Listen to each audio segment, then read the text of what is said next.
और शुरुआत कश्मीर से मिल रही इस वक्त की अहम खबर के साथ करते हैं, जहां साइबर पुलिस ने मामला दर्ज कर लिया है। दुष्प्रचार के खिलाफ ये मामला दर्ज किया गया है। G20 कार्यक्रम को लेकर दुष्प्रचार किया जा रहा है।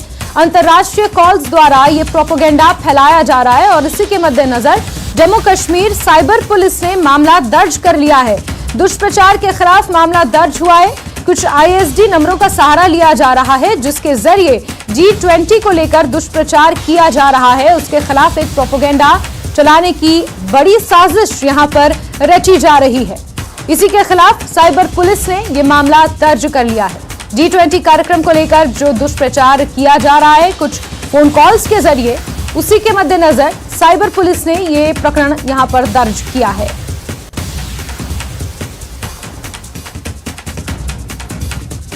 तो अहम खबर आपको बता रहे हैं, इसको लेकर एक एडवाइजरी भी जारी की है।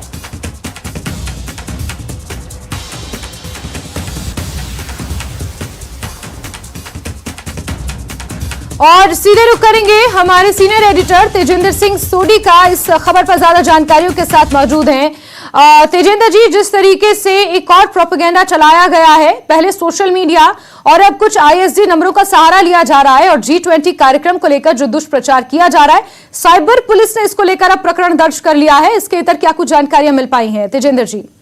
देखिए जैस्मिन, पिछले कई दिनों से एक प्रोपेगेंडा चल रहा है। जम्मू कश्मीर में कॉल की जा रही हैं और ये कॉल ज्यादातर UK के नंबरों से आ रही हैं। +44 ये नंबर है, जहां कोड है वहां का, जहां से ये कॉल की जा रही है और अलग अलग नंबरों से ये कॉल जम्मू कश्मीर के लोगों को आ रही है। शायद देश के कई अलग इलाकों के लोगों को भी ये कॉल्स आ रही हैं और इस कॉल में एक दुष्प्रचार किया जा रहा है। G20 जो इवेंट हो रहा है श्रीनगर में 22 से लेकर 24 मई तक, उस G20 इवेंट के खिलाफ एक दुष्प्रचार किया जा रहा है। ये लग रहा है कि ये पाकिस्तान की एक साजिश है, जिसमें जो खालिस्तानी जो सिंपथाइजर्स हैं, किड्स फॉर जस्टिस नाम का एक बैंड खालिस्तानी संगठन है, उसकी जो है उसकी भी साजिश है पाकिस्तान के साथ मिलकर। तो इस तरह से लोगों को कॉल करके ये दुष्प्रचार जो है वो किया जा रहा है। कुछ दिन पहले जम्मू पुलिस ने एक एडवाइजरी इशू की थी, लोगों को कहा था कि अगर आपके पास +44 नंबर से कोई कॉल आती है जिसे आप आइडेंटिफाई नहीं कर पा रहे, तो उस कॉल को ना उठाएं और अगर ऐसी कोई कॉल आती है तो इसकी जानकारी जो है आप नजदीकी पुलिस स्टेशन या नजदीकी साइबर क्राइम की किसी विंग को दें। अभी आज की ताजा जानकारी ये है कि इसी सिलसिले में जम्मू कश्मीर पुलिस का जो कश्मीर साइबर क्राइम का डिवीजन है, उन्होंने एक FIR दर्ज कर ली है, FIR नंबर 11/2023, और ये उन नामालूम लोगों के खिलाफ ये कंप्लेन दर्ज की गई है जो लगातार इन नंबरों से, ISD नंबरों से या वर्चुअल फोन नंबर से लोगों को कॉल करके G20 के खिलाफ दुष्प्रचार कर रहे हैं। जी जैस्मिन। तेजेंद्र जी, अगर बड़े लेवल पर इसे देखा जाए, इसकी एक बड़ी पिक्चर देखी जाए, तो किस तरीके से लोगों पर इसका असर पड़ सकता है? और जिस तरीके से ये दुष्प्रचार किया जा रहा है, लोगों को एक तरीके से बरगलाने की कोशिश, लोगों को मिसलीड करने की कोशिश G20 के बैठक के हवाले से जो की जा रही है, कितना असर इसका होता हुआ आप देख पा रहे हैं? और किस तरीके से इस पर लगाम लगाई जाए और इस तरीके के प्रोपेगेंडे को काउंटर करने के लिए क्या कुछ कदम उठाने की जरूरत है? क्योंकि 22 और 24 मई के बीच बैठकें होनी है, समय बहुत कम रह गया है। देखिए जैस्मिन, ये जो जिस तरह का ये दुष्प्रचार चल रहा है, ये कोई भी नुकसान पहुंचाने में कामयाब नहीं होगा, बल्कि ये साफ दर्शाता है कि भारत विरोधी जो ताकतें हैं, चाहे वो पाकिस्तान में हो, चाहे वो UK, कनाडा, कहीं और पर भी हो, उनकी जो फ्रस्ट्रेशन है वो सामने आई है।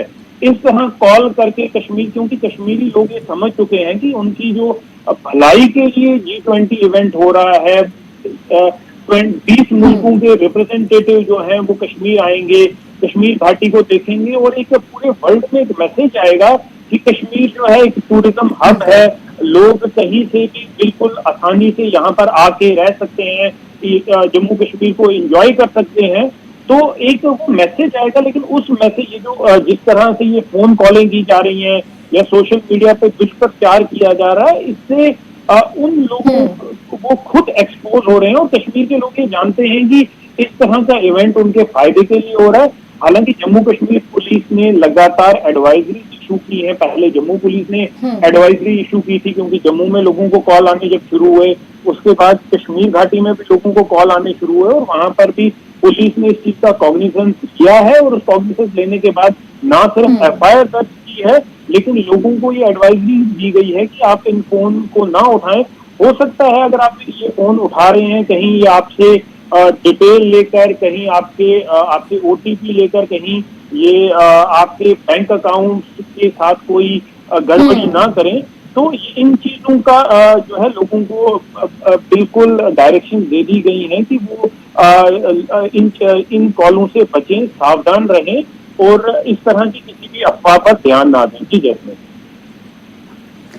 ठीक है तेजेंद्र जी, पुख्ता कदम उठाए जा रहे हैं और लोगों को आगाह किया जा रहा है कि इस तरीके के कॉल से, इस तरीके के प्रोपेगेंडा से बचें। और G20 की बैठक जो एक इतिहास में पहली बार होने जा रहा है कि इतने बड़े अंतर्राष्ट्रीय स्तर का सम्मेलन श्रीनगर में आयोजित हो रहा है और इसका भरपूर फायदा श्रीनगर की आवाम को, पर्यटन क्षेत्र से जुड़े लोगों को मिल सके, इसका लाभ उठाने की कोशिशें यहां पर की जाए। तेजेंद्र जी, हमसे जुड़ने के लिए आपका बहुत बहुत शुक्रिया।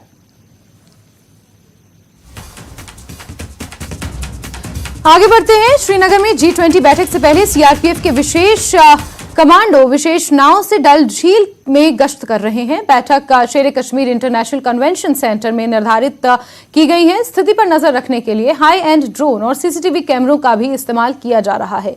श्रीनगर में G20 के लिए ड्रोन और एंटी ड्रोन तकनीक 3 स्तरीय सुरक्षा कवर का हिस्सा है।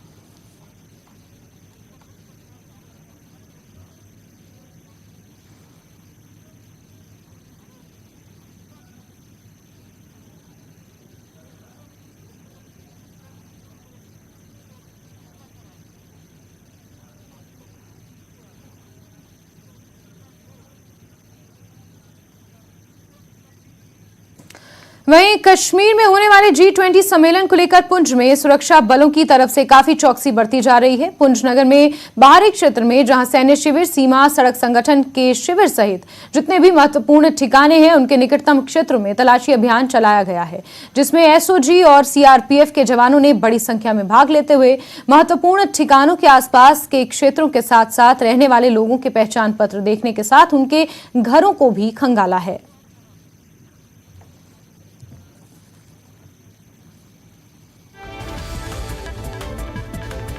अंदर होने वाले G20 सम्मेलन को लेकर पुंछ के अंदर पिछले कई दिनों से कड़ी सुरक्षा व्यवस्था की गई है, लेकिन उसके साथ ही आज पुंछ में जितने भी वाइटल इंस्टॉलेशन है, चाहे वो आर्मी कैंप है या पुलिस कैंप है, लगातार जो है सुरक्षा बढ़ाई गई है।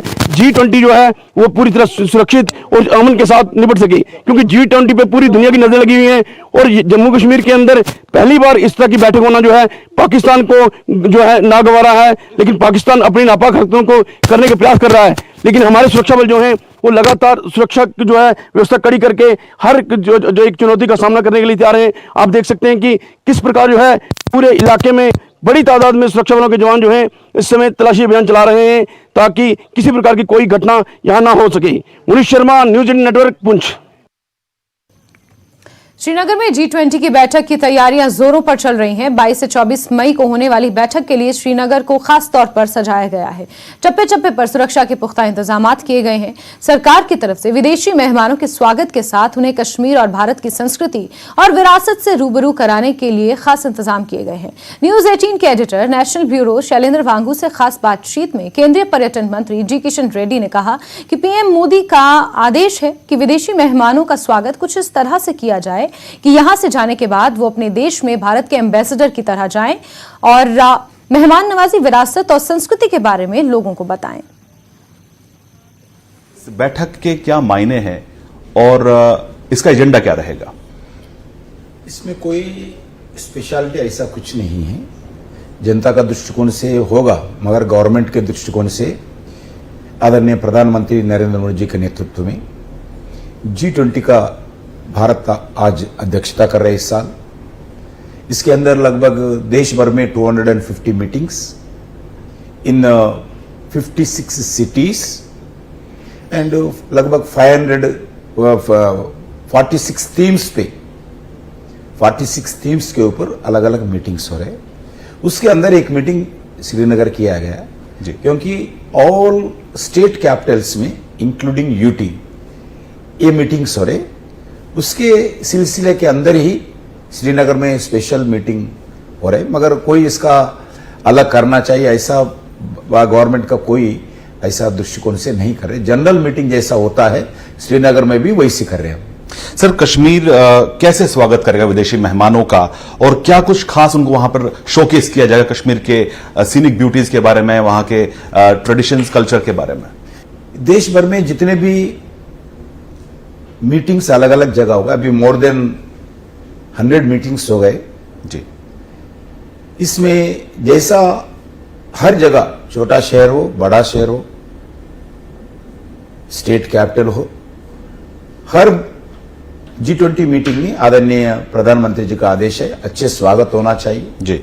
वसुधैव कुटुंब के नाम पर ये थीम के ऊपर G20 मीटिंग्स हो रहे, और अतिथि देवो के नाम पर उनको अच्छे स्वागत करना चाहिए। और जो जितने भी डेलीगेट्स आते हैं भारत को इस 250 मीटिंग्स में, एवरी डेलीगेट जो अपने अपने देश में वापस जाने के बाद भारत का विरासत, भारत का कल्चर, भारत का हॉस्पिटैलिटी, भारत का जो अतिथि देवों का अंदर जो स्वागत करके उनको ठीक करते हैं, वो जाके भारत का एम्बेसडर बने। भारत के बारे में अच्छे शब्द अपने अपने देशों के बीच में बोले, ये नरेंद्र मोदी जी का इच्छा है। उससे सिवा जो G20 का जो थीम होगा, अलग अलग मिनिस्ट्री का अलग अलग थीम होगा, उसके ऊपर चर्चा होगा, डिक्लेरेशन करेंगे।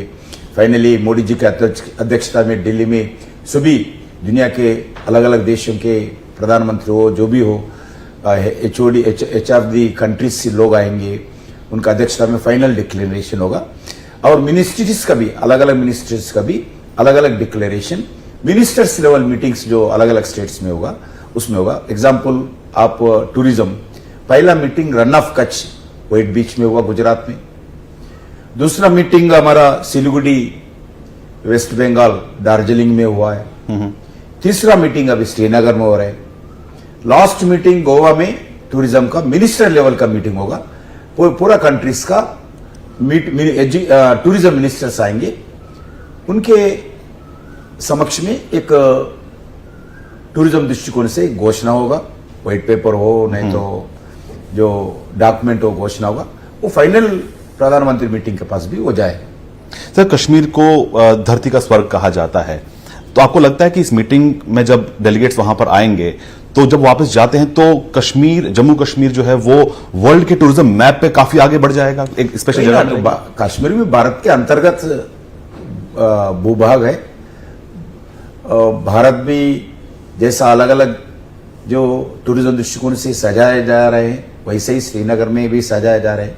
हाँ, एक है, पहली बार मोदी जी के अध्यक्षता में जो G20 का मीटिंग भारत में हो रहे, वैसे ही श्रीनगर में होना उसके लिए महत्वपूर्ण है। मगर जैसा सब जगह हो रहे, हम चाहते हैं श्रीनगर अलग नहीं है, सभी चाहते हैं जी।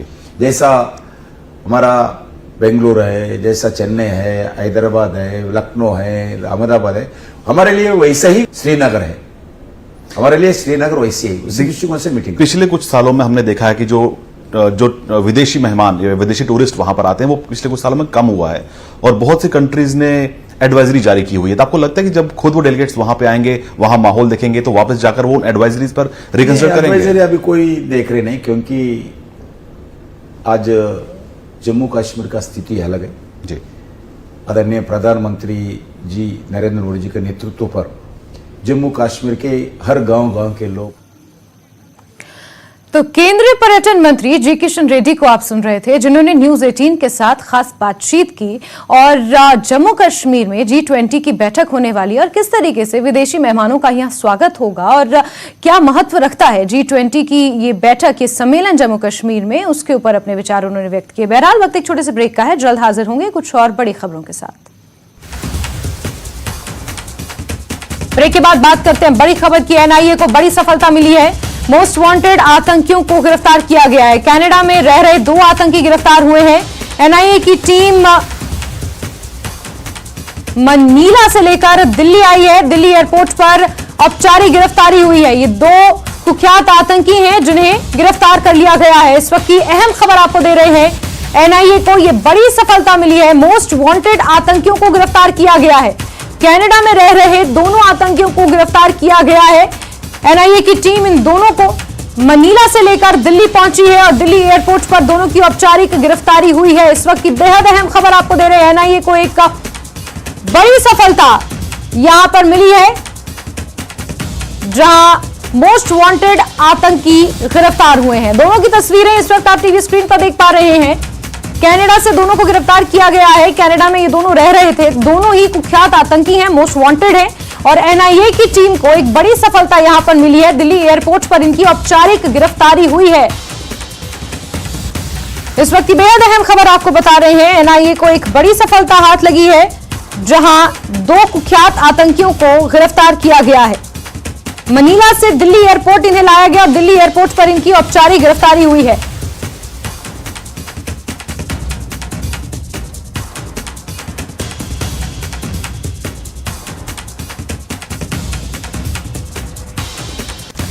आटे दाल के लिए परेशान पाकिस्तान में कार पर चढ़ना अब लोगों के लिए सपना बन चुका है, क्योंकि यहां कार की कीमतें आसमान पर पहुंच गई हैं।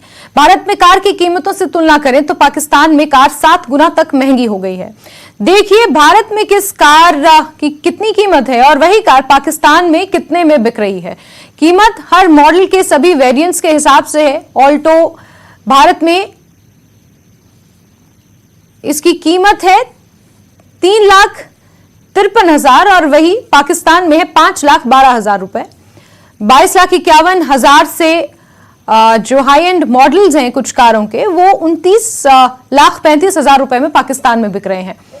तो आप अंदाजा लगा सकते हैं कि पाकिस्तान की बदहाली किस कदर है कि वहां पर कार में सवार होना लोगों के लिए मानो एक सपना है। जो कार भारत में 3 लाख 3.5 लाख के आसपास बिक रही है, वही कार पाकिस्तान में लगभग 5-5.5 लाख रुपए में मिल रही है। 7 गुना ज्यादा महंगी वहां पर गाड़ियां हो गई हैं और पाकिस्तान की आवाम आटे दाल के साथ साथ अब कार पर भी आसानी से सवार नहीं हो सकती है। पाकिस्तान की बदहाली का एक और नमूना यहां पर देखने को मिला है। ग्राफिक्स के जरिए आपको हम बता रहे हैं कि पाकिस्तान में कौन सी कार भारत के मुकाबले कितनी महंगी है।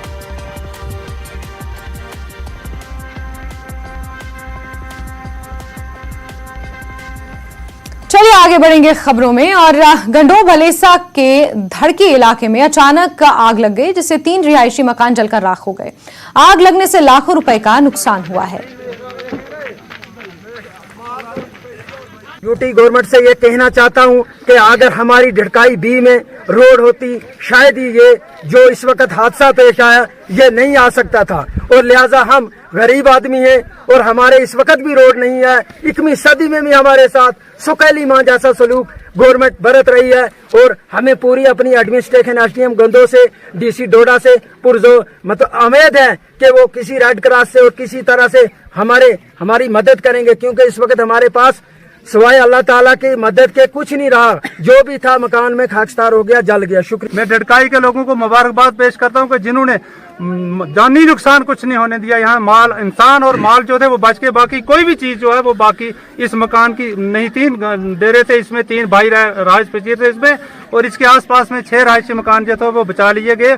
लिहाजा मेरी डीसी साहब से भी रिक्वेस्ट रहेगी, एडमिनिस्ट्रेशन से भी रिक्वेस्ट रहेगी कि हमारी रोड जो, अगर रोड यहाँ होती, अगर यहाँ फायर ब्रिगेडर आता तो हमारा इतना बड़ा नुकसान नहीं होता। भलेस इलाका में सबसे दूर दराज इस वक्त अगर रोड से महरूम है तो हमारे लोग 100% एसटी पॉपुलेशन है। इसलिए 21वीं सदी में हमें इनसे हमारे साथ इतना बड़ा इम्तियाज है। हमारी 800 मीटर रोड है, 2004 में उसका प्रोजेक्ट बना है, लेकिन वो 800 मीटर कटाई की PMGSY की वो भी अभी ऐसे ही पेंडिंग पड़ी है। चलो आगे बढ़ते हैं। शिमला में कल भाजपा प्रदेश कार्य समिति की बैठक होने वाली है, जिसमें प्रदेश के सभी बड़े नेता शामिल होंगे। प्रदेश महामंत्री त्रिलोक जम्वाल ने बताया कि 20 मई को पीटर हॉफ में प्रदेश कार्य समिति की बैठक में पूर्व सीएम प्रेम कुमार धूमल, केंद्रीय मंत्री अनुराग ठाकुर शामिल होंगे। इस बैठक की अगुवाई भाजपा अध्यक्ष डॉक्टर राजीव बिंदल करेंगे। बैठक में केंद्र सरकार के 9 साल पूरे होने के मौके पर 3 स्तर जनसंपर्क अभियान चलाने के संबंध में चर्चा होगी। आपको बता दें कि 20 मई को होने वाली बीजेपी कार्य समिति की बैठक की व्यवस्था के लिए भाजपा कार्यालय दीपकमल में 17 प्रबंधन समितियों की कल एक बैठक हुई थी।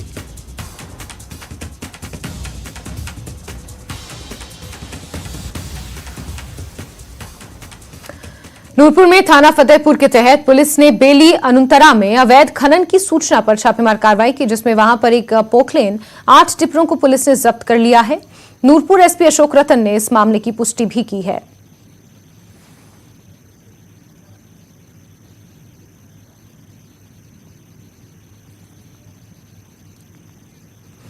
आगे बढ़ते हैं। मंडी के थनेड़ा वार्ड में गुरुवार शाम एक 4 मंजिला मकान में अचानक आग लग गई। इस हादसे में लाखों रुपए का सामान जलकर राख हो गया। पुलिस ने एक युवक को भी पूछताछ के लिए हिरासत में लिया है। बताया जा रहा है कि गैस सिलेंडर में आग लगने से यह हादसा हुआ। इस 4 मंजिला मकान में 14 कमरे हैं और सभी कमरों में किराएदार रहते हैं। जिन 2 कमरों में आग लगी थी उनमें भी किराएदार ही रहते हैं। आग की सूचना मिलने पर मौके पर फायर ब्रिगेड पहुंची और आग पर काबू पाया।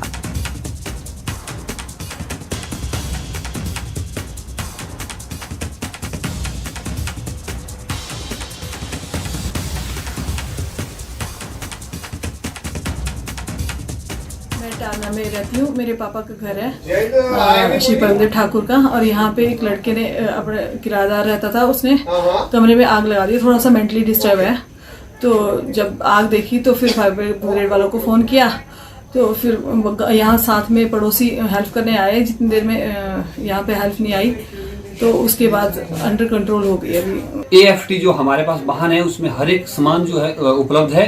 तो मौके पर हम लगभग 10 मिनट के अंदर अंदर हम पहुंच गए। तो सबसे पहले हमने मौके पर देखा कि सिलेंडर जो है वो आग से लगी हुई थी और सिलेंडर भी चल रहा था। तो हमने उसमें पानी डाला और पानी से बड़ी मुशक्कत से पहले तो हमने वायरिंग जो है उसको कट कर दिया, तो उसके बाद बड़ी मुशक्कत से आग को कंट्रोल कर दिया। और इसी के साथ बुलेटिन में फिलहाल के लिए बस इतना ही, लेकिन न्यूज़ 18 JKLH पर खबरों का सिलसिला लगातार जारी है। आप बने रहिए हमारे साथ।